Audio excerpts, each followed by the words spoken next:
ढोलकपुर जंगल में सभी पक्षी आपस में मिलजुल कर रहते थे और जंगल में गर्मियों का मौसम भी आने वाला था। तभी मौसम की जानकारी देने वाला पक्षी जंगल में पक्षियों के पास आकर उन्हें आने वाली भयंकर गर्मी के बारे में सूचित कर रहा था।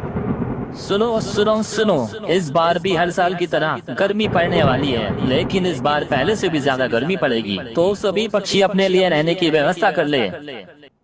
यह कहकर मौसम की जानकारी देने वाला पक्षी वहां से चला गया, लेकिन सभी पक्षियों ने उनकी बात सुनकर भी अनसुनी कर दी। लेकिन राणो चिड़िया आने वाली गर्मी के लिए चिंतित हो गई और उसने पक्षियों से कहा, अरे साथियों, हमें उस सिपाही पक्षी की बात गंभीरता से लेनी चाहिए और हमें अपने घोंसलों को ठंडा रखने के लिए कुछ करना चाहिए।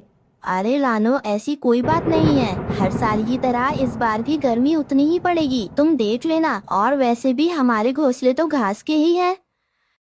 नहीं गोरी बहन, ऐसी बात नहीं है। ज्यादा गर्मी पड़े या ना पड़े, हमें तैयार रहना चाहिए। वैसे भी तुम्हारा घोंसला सूखी घास का है, उससे घोंसला अंदर से ठंडा नहीं रहेगा। चलो अब मैं अपने घोंसले को हरी घास से ढक लेती हूँ। फिर राणो चिड़िया अपने घोंसले की मरम्मत करने चली जाती है और थोड़े दिन में वो अपने घोंसले को ठीक ठाक ठंडी घास से ढक देती है। चलो अब मैंने अपना घोंसला तो ठीक ठाक कर लिया है। अगर ज्यादा गर्मी भी पड़ जाए तो भी मुझे कोई नुकसान नहीं झेलना पड़ेगा। चलो अब मैं गर्मियों के लिए अपने लिए भोजन इकट्ठा कर लेती हूँ। फिर कौन भयंकर गर्मी में बाहर निकलेगा। यह कहकर राणो चिड़िया दाना इकट्ठा करने के लिए चल पड़ती है। तभी रास्ते में उसे कालू कौवा दिखाई देता है। अरे रानो, कहाँ जा रही हो? लगता है बहुत जल्दी में हो। हाँ कालू भैया, कल से गर्मी आने वाली है ना, इसलिए मैं दाना इकट्ठा करने जा रही हूँ। तो इसमें कौन सी बड़ी बात है, गर्मियाँ तो हर साल आती हैं। हाँ कालू भैया, वो क्या है ना, जंगल की सिपाही ने सूचना दी है कि इस बार पहले से भी ज्यादा गर्मी पड़ेगी। तो मैं तो गर्मियों की तैयारियों में लगी हुई हूँ और मुझे तो लगता है कि आप भी गर्मियों की तैयारियाँ कर ही लो। तुम अपना काम देख लो, मुझे मत सिखाओ। मैं अपना ध्यान खुद रख सकता हूँ, ठीक है? बस मैं तो आपको सूचित कर रही थी, बाकी आपकी मर्जी। यह कहकर राणो चिड़िया वहाँ से चली जाती है। ऐसे ही कुछ दिन बीत जाते हैं और वैसा ही हुआ जैसा कि सिपाही पक्षी बोल कर गया था। जंगल में काफी तेज गर्मी पड़ गई और नदियों का पानी भी सूख गया। पेड़ पौधों भी तेज धूप से जलने लगे। चलो अच्छा हुआ कि मैंने अपने घोंसले की तैयारी कर ली, नहीं तो मुझे भी गर्मी में ही रहना पड़ता। बाहर तो मानो जैसे आग बरस रही है। राणो चिड़िया अपने घोंसले में मजे से बैठी थी कि तभी उसके घोंसले का दरवाजा बजता है। अरे कौन है दरवाजे पर, वो भी इस समय। जब राणो चिड़िया ने दरवाजा खोला और बाहर आई तो देखा कि बाहर कालू कौवा खड़ा हुआ था। अरे क्या बात है कालू भैया, आप इतनी रात को मेरे घर क्यों आए हो? तुम सही कह रही थी रानो चिड़िया, लेकिन मैंने तुम्हारी बात मजाक में ले ली। इस बार तो हर साल से भी ज्यादा गर्मी पड़ गई है, इसलिए तुम आज की रात मुझे अपने घोंसले में सहारा दे दो। कल सुबह ही मैं अपना नया हरी घास का घोंसला बना लूंगा। ठीक है कालू भैया, सिर्फ आज के लिए मैं आपको अपने घर में सहारा दे रही हूँ। कल तुम्हें अपना घोंसला तैयार कर लेना होगा। हाँ रानो, मैं तुम्हें कल परेशान नहीं करूँगा। फिर कालू कौवा अंदर आ जाता है और राणो चिड़िया के घोंसले में आकर सो जाता है। बस एक दिन की बात है, कल वैसे भी यह यहाँ से चला जाएगा। राणो चिड़िया बगल वाले घोंसले में सो जाती है। जैसे ही राणो चिड़िया की नींद लग जाती है, कालू कौवा छुपके से उठकर उसका भोजन खाने आ जाता है। अरे वाह, मुझे तो बने बनाए घर में रहने के लिए जगह मिल गई और यहाँ भोजन भी खाने के लिए मिल गया। अगर रोज ऐसा होता तो कितना अच्छा होता। फिर कालू कौवा पेट भर के भोजन खाकर सो जाता है। सुबह हो जाती है और कालू कौवा मस्त अपनी नींद में घोड़े बेचकर सो रहा था और राणो चिड़िया उसके जागने का इंतजार कर रही थी। कुछ देर बाद, अरे वाह रानो, तुमने तो बहुत अच्छा घर बना लिया है। चलो अब मैं चलता हूँ। यह कहकर कालू कौवा राणो को बिना शुक्रिया कहे वहाँ से चला जाता है और राणो चिड़िया अपने भोजन को नहीं देखती और वहाँ से बाहर पक्षियों से मिलने चली जाती है। बाहर सब पक्षी बैठे गर्मियों के बारे में ही बात कर रहे थे। कल रात तो बहुत गर्मी थी, हमें भी रानू चिड़िया जैसा ही पक्का हरी घास का घर बना लेना चाहिए ताकि हमें भी गर्मी न लगे। हाँ चलो, हम सब मिलकर अपने लिए घास का घर बना लेते हैं। फिर सब पक्षी अपना अपना ठंडा घोंसला बनाने के लिए चले जाते हैं और रानो चिड़िया भी वहाँ से जा रही थी कि तभी उसने देखा कि कालू कौवा अपने घोंसले में लेटा मस्त मजे से धूप ले रहा था। तब वो उसके पास आई। अरे कालू भैया, क्या आपने अपना ठंडा हरी घास का घोंसला बना लिया है? नहीं रानो, मुझे उसकी कोई जरूरत नहीं है। कल गर्मी ज्यादा पड़ गई तो इसका मतलब ये थोड़ी ना है कि गर्मी आज भी ज्यादा ही पड़ेगी। तुम चली जाओ यहाँ से, मैं अपना खुद देख लूंगा। फिर रानो चिड़िया वहाँ से चली गई और रात होने वाली थी, लेकिन तभी रानो चिड़िया का ध्यान उसके अनाज की तरफ गया। यह क्या बात हुई, मेरा भोजन खत्म हो गया और मैंने उसकी तरफ ध्यान ही नहीं दे पाई। ज्यादा गर्मी पड़े उससे पहले ही मुझे भोजन लेने जाना होगा। यह रानो की बच्ची मुझे कुछ ज्यादा ही भाषण दे रही थी। मुझे कैसे भी करके इसका घोंसला हथियाना होगा। रानो चिड़िया भोजन लेने घर से बाहर चली गई होगी। यही सही समय है रानो का घर हड़पने का। यह कहकर कालू कौवा रानो के घर के अंदर आ जाता है और घर का दरवाजा अंदर से बंद कर लेता है। रानो चिड़िया को घर आते आते देर हो जाती है और रात भी हो जाती है। जब वो घर आती है तो देखती है कि उसके घर का दरवाजा तो अंदर से बंद था। ऐसे कैसे हो सकता है? मैंने तो घर का दरवाजा बाहर से बंद किया था, फिर अंदर कौन चला गया है? रानो चिड़िया जब खिड़की से देखती है तो कालू कौवा अंदर अपनी मस्ती में सोया हुआ था। कालू भैया, अरे ओ कालू भैया, दरवाजा खोलिए, मैं हूँ रानो कालू भैया। कालू ने रानो की बातों को सुनकर भी अनसुना कर दिया, लेकिन रानो ने फिर से आवाज लगाई। अरे ओ कालू भैया, तुम सुन रहे हो ना? जल्दी से दरवाजा खोलो, बाहर बहुत गर्मी है। मैं इस गर्मी में यहीं जल जाऊंगी। हम दोनों अंदर साथ मिलकर रहते हैं ना? कौन? मैं किसी रानो को नहीं जानता और मैं किसी अनजान पक्षी को अपने घर में नहीं रखना चाहता। अरे कालू भैया, मैं हूँ रानो, जिसने आपको गर्मी में अपने घर में जगह दी थी और आप मुझे ही भूल गए। कालू कौवा दूसरी तरफ मुंह करके सो गया और रानो चिड़िया का अंडा देने का समय भी आ चुका था। हे भगवान, अब मैं क्या करूं और कहां जाऊं? कालू कौवे ने तो मेरा घर हड़प लिया है। तुम घबराओ मत मेरे बच्चों, मैं तुम्हें कोई नुकसान नहीं होने दूंगी। मैं एक काम करती हूँ, मैं बुलबुल डॉक्टर के घर चली जाती हूँ और वहाँ जाकर भर्ती हो जाती हूँ। उनका घर मशरूम का है तो मुझे वहाँ गर्मी भी नहीं लगेगी और मेरा वहाँ पर गुजारा भी हो जाएगा। फिर उसके बाद रानो चिड़िया बुलबुल डॉक्टर के घर आती है और उसका दरवाजा खटखटाती है। तब बुलबुल दरवाजा खोलती है और उसे घर के अंदर बुलाती है। फिर उसे कुछ दवाइयाँ देती है जिन्हें रानो चिड़िया खा लेती है और वह वहीं भर्ती हो जाती है। कुछ दिनों बाद रानो चिड़िया बुलबुल डॉक्टर के बगल में ही अपना खुद का मशरूम का घर बना लेती है और उसमें खुशी खुशी रहने लगती है। दोस्तों, यह थी आज की कहानी। और हाँ दोस्तों, इस कहानी से यह सीख मिलती है कि हमें हर किसी की मदद का एहसान मानना चाहिए। और हाँ दोस्तों, आज का सवाल यह है कि रानो चिड़िया का घर किसने हड़प लिया था? अगर आपको पता है तो कमेंट बॉक्स में लिखकर जरूर बताएं। और अगर आप हमारे चैनल पर नए हो तो चैनल को कर दो सब्सक्राइब और हमारी वीडियो को लाइक कर दो। और हाँ दोस्तों, घंटी बजाना ना भूलना। मिलती हूँ मैं आपको अगली वीडियो में, तब तक के लिए धन्यवाद। रानो चिड़िया, अब बस बहुत हो गया। अब तुम मेरा घर खाली कर दो। तुमने 5 महीने से मेरे घर का किराया भी नहीं दिया है। पर कालू भैया, मैं तो अंडे देने वाली हूँ और मैं ऐसी हालत में कहाँ जाऊंगी? तो आप प्लीज मुझे इस घर से मत निकालो, मैं दे दूंगी आपका किराया। देखो रानो, तुम चाहे मरो या फिर जियो, कहीं भी जाओ, लेकिन बस मेरा घर खाली कर दो। अब मैं तुम्हें अपने घर में नहीं रख सकता हूँ। और हाँ, अपना सामान भी यहाँ छोड़कर जाना। कम से कम मैं तुम्हारे सामान को बेचकर अपने पैसे तो वसूल कर लूंगा। फिर रानो चिड़िया उदास मन से वहाँ से चली जाती है और वो इधर उधर जंगल में भटकने लगती है। तभी अचानक से तेज बारिश होने लगती है और उस बारिश में रानो पूरी तरह भीग जाती है। तभी उसकी नजर लाडो चिड़िया पर पड़ती है और वो वहाँ जाकर कहती है, लाडो बहन, क्या आप मुझे बता सकती हो कि इस जंगल में सबसे सुरक्षित जगह कौन सी है? वो क्या है ना, मेरे अंडे देने का समय आने वाला है और बारिश भी बहुत तेज हो रही है, इसलिए मैं चाहती हूँ कि मैं किसी सुरक्षित स्थान पर अपने बच्चों को जन्म दूँ। देखो चिड़िया बहन, इस जंगल में एक चील रहता है जो कि बहुत जालिम है। वह हर समय पक्षियों के अंडे ढूंढने की तलाश में रहता है। तो तुम ऐसा करो, यहाँ से कुछ दूरी पर एक टमाटर का खेत है, तो तुम वहाँ जाकर टमाटर का घर बना लो और उसके अंदर रहना। फिर ऐसे उस चील को तुम्हारे अंडों का पता नहीं चलेगा। लाडो बहन, आपका बहुत बहुत धन्यवाद जो आपने मुझे उस चील के बारे में बता दिया। वैसे भी मेरे तो यह पहले अंडे हैं और मैं तो अपने अंडों के लिए बहुत चिंतित हूँ। धन्यवाद की कोई जरूरत नहीं है, यह तो पक्षी होने के नाते मेरा फर्ज था। फिर उसके बाद रानो चिड़िया उस टमाटर के खेत की तरफ चली जाती है। वहाँ वो इतने सारे टमाटर के पेड़ देखकर बहुत खुश होती है।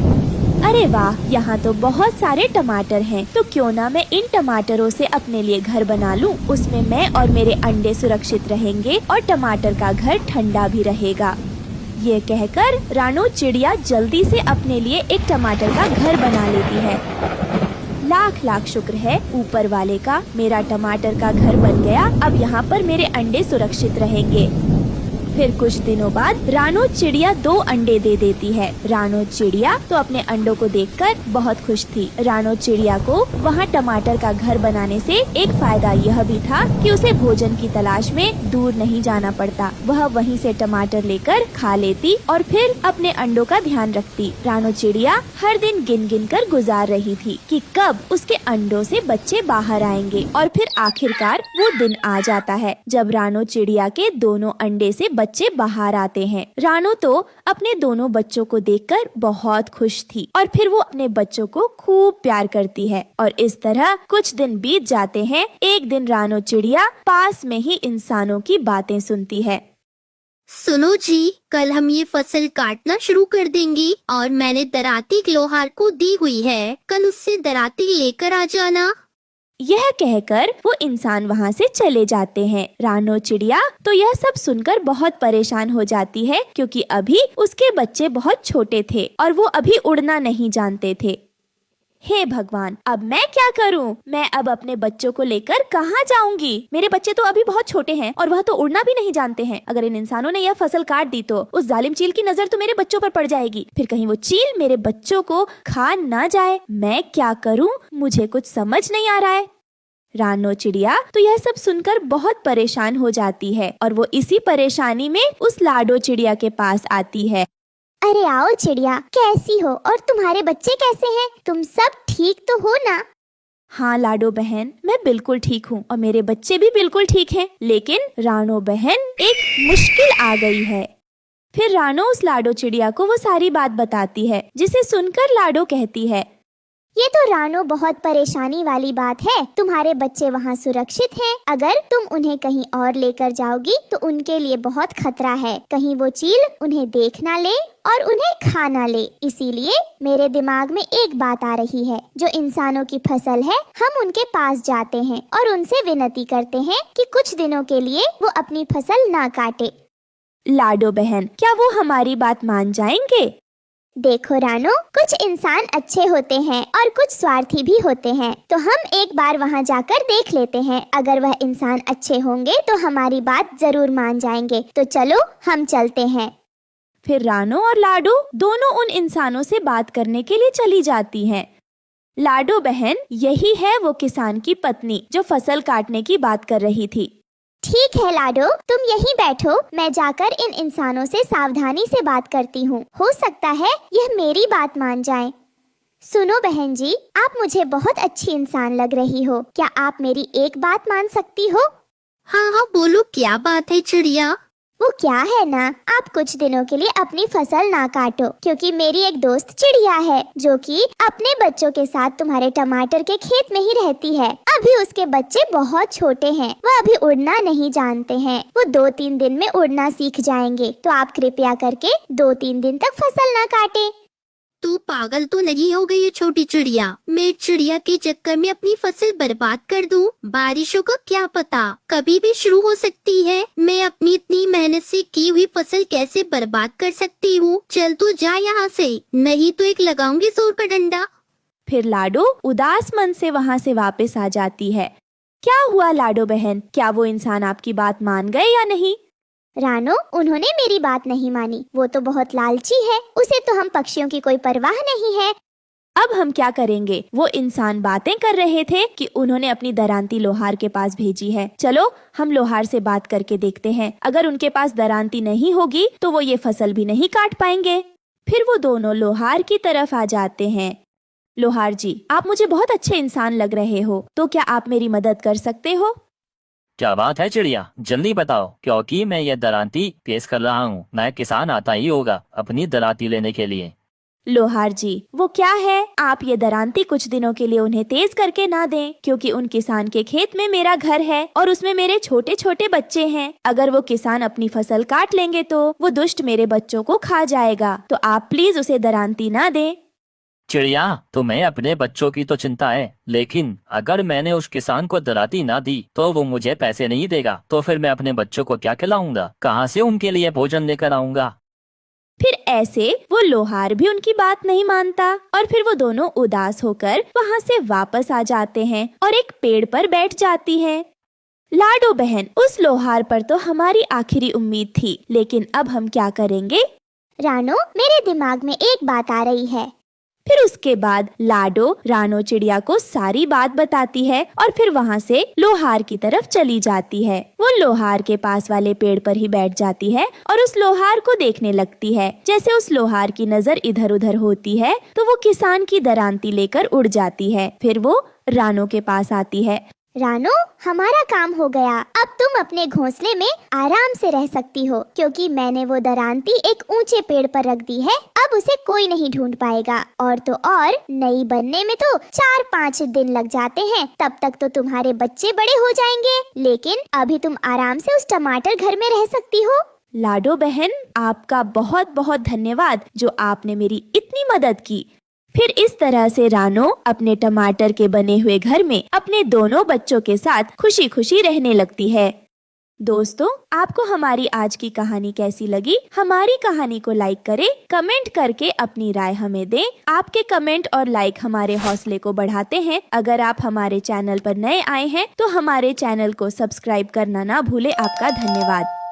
एक जंगल में रानो चिड़िया अपने 7 बच्चों के साथ रहती थी। तभी एक दिन, बाप रे, इतनी बारिश! लगता है जरूर कोई बड़ा तूफान आने वाला है और मेरे साथ तो मेरे बच्चे भी हैं। इन्हें इन सब से भी बचाना है। मैं क्या करूं? मुझे कुछ समझ भी नहीं आ रहा। हे ऊपर वाले, मुझे कोई रास्ता दिखाओ जिससे मैं इस भयानक बारिश से अपने बच्चों को बचा सकूं।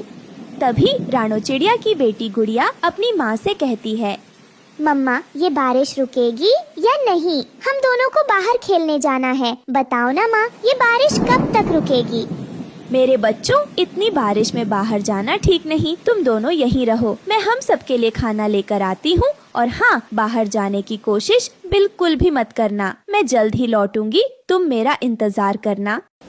ये कहकर रानो चिड़िया भोजन लेने के लिए वहाँ से चली जाती है। आज जंगल में भारी बारिश और बड़ा तूफान आने वाला था, पर रानो चिड़िया को इसकी कोई खबर नहीं थी कि जो तूफान आने वाला है वो कितना भयंकर होगा। और बेखबर रानो अपने बच्चों को घोंसले में छोड़कर खाने की तलाश करने चली गई। तभी उसे रास्ते में भूरा चिड़ा नजर आता है। वो रानो चिड़िया से कहता है, अरे रानो, तुम इतनी बारिश में बाहर क्या कर रही हो? मैं तो किसी काम से घर से बाहर निकला था और मैं यहाँ इस भयंकर बारिश में आकर फंस गया हूँ। और यहाँ हवाएं इतनी तेज चल रही हैं कि लगता है कोई भयंकर तूफान आएगा। बस मुझे डर है कि किसी को कोई नुकसान न हो। और मेरे ख्याल से रानो चिड़िया, तुम्हें इस वक्त बाहर नहीं आना चाहिए था।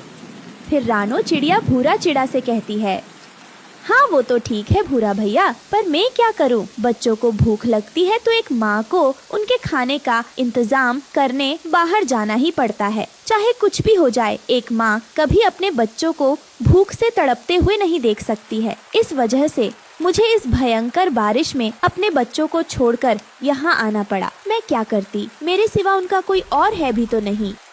वो दोनों ये सब बातें कर रहे थे कि तभी वहाँ से कालू और उसकी पत्नी गोरी कौवी गुजरते हैं। वो रानो चिड़िया और भूरा चिड़ा को वहाँ देखकर रुक जाते हैं और उनसे कहते हैं, अरे रानो और भूरा भैया, तुम दोनों भी बारिश के मजे ले रहे हो क्या? वैसे इस बारिश का क्या कहना, बहुत मजा आ रहा है हम दोनों को। हम तो इस बारिश सैर करने के लिए निकले हैं। अरे गोरी और कालू, क्या तुम दोनों पागल हो गए हो? ऐसी भयंकर बारिश और तूफान में कौन घूमने निकलता है? क्या तुम दोनों को अपनी जान प्यारी नहीं है क्या? हम दोनों की तो मजबूरी है जो हम यहाँ आकर फंस गए और हम यहाँ से निकलने का रास्ता ढूंढ रहे हैं। और तुम दोनों हो कि सैर करने निकले हो। चुपचाप से दोनों अपने घर जाओ, ना जाने ये मौसम कब बदल जाए। ओ रानो, तुम दोनों से क्या हंसकर बात कर ली? तुम तो हमारे ऊपर ऑर्डर जमा रही हो, और हम कोई बच्चे थोड़ी ना है। अपना अच्छा बुरा हम सब अच्छे से जानते हैं। तुम हमारी अम्मा बनने की कोशिश ना करो, समझ आई तुम्हें? आई बड़ी हमें बोलने वाली। और नहीं तो कालू जी, यही तो मौसम होते हैं घूमने फिरने के। हम थोड़ी तुम दोनों जैसे डरपोक हैं जो घर में छिपे बैठे रहे। चलो कालू जी, यहाँ से सारा मूड खराब कर दिया। फिर रानो चिड़िया कालू और गोरी को ऐसे बारिश में भीगते देख हैरान रह जाती हैं। तभी एक तेज हवा का झोंका आता है जिसमें कालू, कौवा और गोरी उड़कर गिरने लगते हैं। अरे बाप रे, ये क्या हो गया? हम दोनों को, हम तो मजे करने निकले थे इस बारिश में। उई माँ, बचाओ कालू जी, मुझे बचा लो, मैं मर जाऊंगी। ये बारिश नहीं, ये तो बवंडर है। लगता है अब हम नहीं बचेंगे। और जिद करो इस बारिश में घूमने की। गोरी, ये क्या हो गया? हमें रानो चिड़िया की बात मान लेनी चाहिए थी। हमने बहुत बड़ी गलती कर दी उसकी बात अनसुनी करके। अब तो बस ऊपर वाला ही बचा सकता है। ये कहकर वो दोनों मदद की गुहार लगाने लगते हैं, जिसे देखकर रानो चिड़िया का दिल पसीज जाता है और वो उन दोनों की मदद करने को तैयार हो जाती है। हे भगवान, ये सब क्या हो गया? गोरी और कालू इस तूफान में बह रहे हैं। हमें उनकी मदद करनी होगी। भूरा भैया, चाहे वो दोनों कैसे भी हो, वो हमारे दोस्त हैं। हमें उन्हें हर हाल में बचाना होगा। हाँ रानो बहन, तुम सही कह रही हो। चलो हम दोनों उनकी मदद करते हैं। ये कहकर वो दोनों कालू और गोरी को बचाने के लिए जाते हैं। तभी बहुत जोरों की बारिश आ जाती है और सब उस बारिश के पानी में बहने लगते हैं। ये सब देखकर भूरा चिड़ा डर जाता है और वो रानो से कहता है, बाबा रे बाबा, ये बारिश कहीं मेरी जान ही ना ले ले। बहुत जोरों की हवा चल रही है। मुझे अपने घोंसले के अंदर जाना होगा। रानो बहन, मैं तो जा रहा हूँ अपने घोंसले में। मैं बेवकूफ थोड़ी ना हूँ जो अपनी जान जोखिम में डालूंगा। ये कहकर भूरा चिड़ा रानो चिड़िया को अकेला छोड़कर वहाँ से चला जाता है। अरे ये क्या? ये सब इस तूफानी बारिश के पानी में बह रहे हैं। मुझे देखना होगा, मैं ऐसे हार नहीं मान सकती। फिर रानो चिड़िया सबको एक एक करके बचाती है और आखिर में कालू की गलती की वजह से खुद उस बारिश के पानी में बह जाती है। अरे रानो बहन, ये सब क्या हो गया? तुमने तो हमारी जान बचा ली, लेकिन खुद अपनी जान मुसीबत में डाल दी। मैं क्या करूं? कुछ समझ में भी नहीं आ रहा। हम चाहकर भी तुम्हें नहीं बचा सकते। पानी का बहाव बहुत तेज है। रानो चिड़िया बहते बहते अपने घोंसले के पास पहुंच जाती है। बचाओ, कोई मुझे बचाओ। तभी उसकी आवाज उसके सातों बच्चे सुनते हैं। अरे गोलू, ये तो मम्मा की आवाज लग रही है। वो चिल्ला रही है। चलो हम मम्मा को बचाते हैं। नहीं गुड़िया, मम्मा ने बोला कि घर से बाहर नहीं जाना, इसलिए चुपचाप यहीं बैठी रहो। नहीं गोलू, मम्मा को बचाना ज्यादा जरूरी है। अगर तुम आना नहीं चाहते तो कोई बात नहीं, मैं अपनी मम्मा को बचाने जा रही हूँ। फिर सातों बच्चे रानो चिड़िया को बचाने चले जाते हैं। कुछ ही देर में सातों बच्चे अपनी सूझबूझ और समझ से रानो चिड़िया को बचा लेते हैं और थोड़ी देर बाद सभी पक्षी वहाँ आ जाते हैं। तभी अपने बच्चों को ऐसी हालत में देखकर रानो चिड़िया डर जाती है। मेरे बच्चों, तुम सातों को मैंने मना किया था ना, पर तुम सातों ने मेरी बात नहीं मानी। अगर तुम सातों को कुछ हो जाता है तो मेरा क्या होता? पर जो भी हो, ये बारिश वाले तूफान ने काफी तबाही मचाई है, पर मेरे सातों बच्चों की बहादुरी के सामने ये कुछ भी नहीं। फिर भूरा चिड़ा रानो चिड़िया से कहता है, बात तो तुमने बिल्कुल सही कही रानो। तुम्हारी बच्चियाँ बहादुर तो हैं, इसमें कोई शक की बात नहीं। फिर सब पक्षी रानो चिड़िया के बच्चों की बहादुरी की सराहना करते हैं। कुछ देर बाद बारिश और तूफान थम जाता है और सब पक्षी खुशी खुशी अपने घोंसले में रहने लगते हैं। पर रानो चिड़िया ने अभी तक अपने घर की मरम्मत नहीं की थी। उसका घर जगह जगह से टूट चुका था, जिसकी वजह से उसके घर में पानी भर जाने का डर था। रानो चिड़िया का पति भूरा चिड़ा पैसा कमाने के लिए शहर के जंगल गया हुआ था। एक रात अचानक बहुत तेज बारिश होने लगी, जिसे देखकर रानो चिड़िया बहुत परेशान हो गई। हे भगवान, अब मैं क्या करूं? मैंने अभी तक अपने घर की मरम्मत नहीं की और बारिश का मौसम भी आ गया। गुड़िया के पापा भी यहाँ नहीं हैं। अब मुझे खुद लकड़ियाँ ढूंढने जाने होगा और घर को मजबूत करना होगा, नहीं तो हम बेघर हो जाएंगे। अगर ऐसा हो गया तो मैं अपनी बच्ची को कहाँ लेकर जाऊंगी? रानो चिड़िया बारिश में ही लकड़ियाँ ढूंढने चली जाती है। लकड़ियाँ ढूंढते ढूंढते वो बारिश के पानी में बुरी तरह भीग जाती है, जिस वजह से वो बहुत ज्यादा बीमार हो जाती। उसे ज्यादा दूर उड़ा भी नहीं जा रहा था। अरे ये क्या, अचानक से मुझे बहुत कमजोरी महसूस हो रही है। मुझे घर चलना चाहिए, लकड़ियाँ लेने फिर से आ जाऊंगी। फिर रानो चिड़िया बिना लकड़ियाँ लिए ही घर वापस लौट आती है। वो बुखार से तप रही थी और घर आते ही वो लेट जाती है। उसे यूं बीमार देखकर उसकी बेटी गुड़िया अपनी माँ से पूछती है, मम्मा मम्मा क्या हुआ आपको? आपकी तबीयत तो ठीक है ना? रुकिए मैं देखती हूँ। मम्मा, अरे बाप रे बाप, आपको तो बहुत तेज बुखार है। मम्मा रुको, मैं अभी डॉक्टर से दवा लेकर आती हूँ।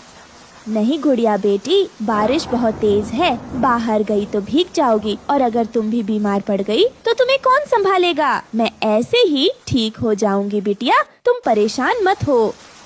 धीरे धीरे रात हो जाती है। बारिश लगातार हो रही थी। अचानक से रानो चिड़िया के घर की छत टपकने लगती है, जिसे देखकर तो रानो चिड़िया की परेशानियां और बढ़ गई थी। हे भगवान, ये मुसीबत भी अभी आनी थी, अब तो छत भी टपकने लगी। मैं अकेली क्या करूं? छत भी बहुत कमजोर है, पता नहीं कब टूट जाए। अगर ये छत टूट गई तो मेरी बच्ची का क्या होगा? बेटा जल्दी चलो, हमें यहाँ से अभी जाना होगा। घर की छत टपक रही है, किसी भी वक्त यह छत टूट सकती है। हमें कहीं और जाना होगा। लेकिन मम्मा, हम कहाँ जाएंगे? बेटा हम कालू अंकल के घर जाएंगे। मैंने उनकी काफी बार मदद की है, वो जरूर हमारी मदद करेंगे। उनका घर पक्का भी और बड़ा भी है। चलो बेटा, देर मत करो, अभी ये सब बात करने का समय नहीं है, कहीं कुछ अनहोनी ना हो जाए। रानो चिड़िया अपनी बेटी को लेकर कालू कौवा के दरवाजे पर आती है। कालू भैया, अरे ओ कालू भैया, गोरी बहन, ओ गोरी बहन, दरवाजा खोले, बाहर बहुत तेज बारिश हो रही है। तभी गोरी नींद से उठती है। अरे इतनी रात गए, ये मनहूस चिड़िया कहाँ से आ गई? यह जरूर हमारे घर में रहने आई होगी, इसे मना कर देती हूँ। गोरी, बाहर बारिश बहुत तेज है। रानो चिड़िया को अंदर बुलाकर पूछो तो सही, वह हमारे दरवाजे पर क्या करने आई है? खबरदार, कोई जरूरत नहीं उससे पूछने की, वह हमारे दरवाजे पर क्या करने आएगी। को पता नहीं, वो यहाँ अपने बच्चों के साथ आई है, इसका मतलब उसे आसरा चाहिए होगा। अंदर बुलाने की कोई जरूरत नहीं, समझे तुम? जरूर कोई न कोई बात है, तभी तो रानो चिड़िया अपने बच्चों को साथ लेकर यहाँ आई है। तुम यहीं रुको, मैं जाता हूँ दरवाजा खोलने। कालू, तुम जानते नहीं, इस चिड़िया का घर जरूर बारिश में टूट गया होगा, तभी यह हमारे दरवाजे पर आई है, हमारे घर रहने के लिए। तुम दरवाजा बिल्कुल मत खोलना। गोरी, ये तुम कैसी बातें कर रही हो? याद करो, जब हमारा पक्का घर नहीं था, तब के दिनों में अक्सर हम लोग बारिश से बचने के लिए रानो चिड़िया के घर पनाह लेने जाया करते थे, और वो बेचारी चिड़िया हमें आसरा दे दिया करती थी। रानो चिड़िया ने तो कभी हमें मना नहीं किया। आज फिर तुम ऐसा क्यों कर रही हो? कालू, ज्यादा हमदर्द ना बनो। अगर तुमने रानो चिड़िया को अंदर बुलाया तो मैं अपनी माँ के घर चली जाऊंगी और फिर कभी नहीं आऊंगी इस घर में लौटकर। कालू कौवा गोरी की धमकी से डर जाता है और चुप करके बैठ जाता है। बेचारी रानो चिड़िया बाहर खड़ी दरवाजे पर बारिश में अपनी बच्ची के साथ भीगते हुए मिन्नतें कर रही थी, लेकिन गोरी का सख्त पत्थर दिल नहीं पिघलता। बेटा, लगता है ये लोग दरवाजा नहीं खोलेंगे। मैंने कालू और गौरी की हर मुसीबत में मदद की, लेकिन आज जब मुझ पर मुसीबत आन पड़ी तो उन्होंने तो मुंह ही फेर लिया। अब मैं क्या करूं? कुछ समझ में नहीं आ रहा है। इस जंगल में और कौन मेरी मदद करेगा? तभी वहाँ पर रानो चिड़िया का पति भूरा चिड़ा शहर के जंगल से लौट आता है और अपनी पत्नी को इस हाल में देखकर चौंक जाता है। रानो, तुम और गुड़िया यहाँ इस तरह बारिश में क्यों भीग रही हो? घर से तुम दोनों बाहर क्यों निकली? तुम्हें पता नहीं बाहर कितना खराब मौसम है, तुम दोनों बीमार पड़ जाओगी। क्या करें जी, आप तो घर पर नहीं थे। मैं अपने घर की मरम्मत नहीं कर पाई। बारिश में छत भी टपकने लगी। इसी अनहोनी के डर से मैं अपनी बच्ची को लेकर यहाँ आ गई। कालू भैया के घर मदद मांगने पर उन लोगों ने दरवाजा ही नहीं खोला। रानो, तुम चिंता मत करो, मैं आ गया हूँ ना, सब ठीक हो जाएगा। उधर कालू रानो और उसके परिवार को इस तरह बारिश में भीगता हुआ नहीं देख सकता था। वह दरवाजा खोलने के लिए जाने लगा। तभी गोरी ने कहा, अजी सुनो, कहाँ जा रहे हो? मैंने तुम्हें मना किया है ना, सचमुच मैं मायके चली जाऊंगी। गोरी की बातें सुनकर कालू कौवा को गुस्सा आ जाता है। चल निकल मेरे घर से अभी के अभी। मेरी बला से तू मायके चली जा। अब चलती बन यहाँ से। मैं तेरी धमकियों से डरने वाला नहीं। तेरे जाते ही दूसरा ब्याह कर लूंगा, लेकिन अब मैं चुप नहीं बैठूंगा। मेरा दोस्त और उसका परिवार बारिश में भीग रहा है, मुझे उसकी मदद करनी चाहिए, पर तुझ जैसे एहसान फरामोश की वजह से मैं वह भी नहीं कर पा रहा हूँ। याद कर वो रात जब हमारा घर बारिश में टूट गया था, तब रानो बहन और भूरा चिड़ा ने हमें रहने का आसरा दिया था। अब मैं तेरी एक नहीं सुनूंगा। मैं जा रहा हूँ उनकी मदद करने। ये कहकर कालू कौवा वहाँ से चला जाता है। भूरा भैया, रानो बहन, मुझे माफ कर दो, आने में देर हो गई। आप बच्चों को लेकर मेरे घर के अंदर जाओ, बाहर बारिश बहुत तेज है, आप सब बीमार पड़ जाओगे। फिर रानो चिड़िया का पूरा परिवार कालू कौवा के घर के अंदर आ जाता है। अब गौरी को भी अपनी गलती का एहसास हो गया था। कालू भैया, आपका बहुत बहुत धन्यवाद, आपने हमारी मदद की, वरना इस भयंकर बारिश में हम मर जाते। मैंने आप पर कोई एहसान नहीं किया। सुख और दुख में पड़ोसी ही एक दूसरे के काम आते हैं। जब तक आपका नया घर नहीं बन जाता, आप आराम से मेरे घर में रह सकते हैं। फिर वो सब कालू के घर में रहने लगते हैं। कुछ दिनों के बाद बारिश बंद हो जाती है। भूरा चिढ़ा और रानो चिड़िया अपना एक मजबूत घर बना लेते हैं और उसमें खुशी खुशी रहने लगते हैं। दोस्तों, इस कहानी से हमें यही सीख मिलती है कि हमें अपने पड़ोसियों के साथ अच्छा व्यवहार और मदद करनी चाहिए।